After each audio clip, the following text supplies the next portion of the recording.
Si që keni pa në shtëpinë e Big Brother VIP Kosova 4 ka ardhur një zarf i zi.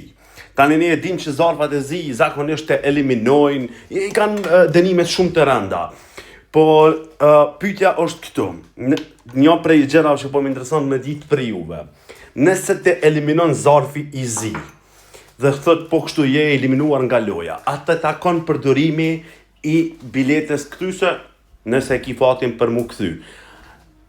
Unë mendoj personalisht që zarfi i zi kur thot je eliminuar të lejon përdorimin e biletës së fatit, ndërsa kur thot je diskualifikuar nga loja tani më nuk bëhet nuk vjen pyetje përdorimi i biletës. Si e shihni ju dhe a mendoni që do duhet kishte një eliminim? Unë mendoj që jo, më mirë do të ishte një dënim tjetër se sa eliminimi. Shumë kisha pasur me ditë për juve, çu shihni qitë pjesë dhe çka mendoni se duhet me po zarfi i zi në të dy rastet.